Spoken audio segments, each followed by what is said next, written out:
Evet arkadaşlar, Swiss Manager'da turnuva kayıt kontrol işlemlerini yapmak diyelim. Burada kayıt kontrol işlemleri arkadaşlar genelde geleneksel yöntemlerle yapılıyor. Daha garantici deniliyor, hata olmaması diye düşünülüyor. Ama bu şekilde de yaparsanız daha hızlı da olabilir. Giriş menüsünden sporculara geldiğinizde bakın dikkat ederseniz burada sporcularımızın tamamı var. Ama şurada bir de kayıt kontrol diye bir buton eklenmiş. Buna tıkladığınızda bakın bir farklılık var. Numaraların hemen yanında küçük kutucuklar çıkıyor. Burada arkadaşlar her bir kutucuğu tıklayarak kayıt kontrol işlemi, bu sporcu kayıt kontrol işlemini girdi. Yani kayıt kontrolü yaptırdı. Sporcu turnuva alanına girdi gibi isimlendir artık ne derseniz deyin. Yani sporcu yoklamaya girdi. Ben burada 20 tane sporcu yoklamaya girdi. Hatta daha fazla yapalım. 30 tane sporcu girdi. Benim toplam kaç sporcum vardı arkadaşlar? 51. 30 sporcum girdi. 21 sporcum kayıt kontrole girmedi. Tamam diyorum. Kayıt kontrol süresi bitti. Kaydet diyorum. Swiss Manager programının bu şekildeki yedeğini isterseniz alabilirsiniz.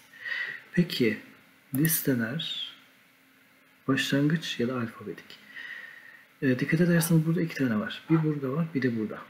Alfabetik diye tıkladığınızda bakın şurada yıldızlı olanlar. Şunu biraz daha büyütelim.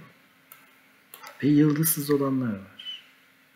Demek ki benim yıldızlı olanlar tik işareti koyduğum sporcularım. Yıldızlı olmayanlar yoklamaya girmeyen sporcularım. Excel'e aktar diyorum. Tamam. Bunu bu şekilde yaptıktan sonra arkadaşlar bakın şurayı biraz genişletiyorum. Şu yıldızları görün diyerekten.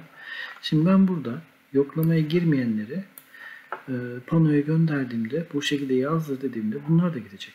Ama ben bunları göndermek istemiyorum. Yani kayıt kontrole girmediler. Kendilerini girmediği olarak görmeleri lazım. Çünkü koşa koşa gelip de kayıt kontrolden sonra turnuvaya biliyorsunuz ikinci tur eşlendirme yapılmadan önce yarışmaya sporcu eklenebilir gibi bir ibareler ekleniyor yönergeye. Bunun için arkadaşlar ben buradaki sporcularımı silmiyorum. Bu kayıt kontrole girmeyen sporcularımı silmiyorum. İkinci tur eşlendirmesini yaptıktan sonra oturup silmeye başlıyorum. Peki bunları ben panoda görmek istemiyorum. Yazdır dediğimde bunlar otomatik olarak yazdırılır. Ama isterseniz şöyle yapabilirsiniz. Seçersiniz. Sil dersiniz gider ama aralarda olduğunu varsayarsak şöyle filtreleme işlemi yapacaksınız. Ben şu no'ya tıkladım. Filtrele dedim. Bakın işaret geldi. Bir farklılık var. Şu ok işaretine tıkladığımda ilk önce şu tümünü kaldırıyorum ve yıldızlıları bana göster, bana ver anlamına geliyor. Tamam dediğimde bakın yıldızlı olanlar var. 30 sporcu. Yıldızlı olmayanlar görünmüyor. Bunu bu şekilde yazdır dersiniz. Bakın bu şekilde yazıcıya gönderirsiniz.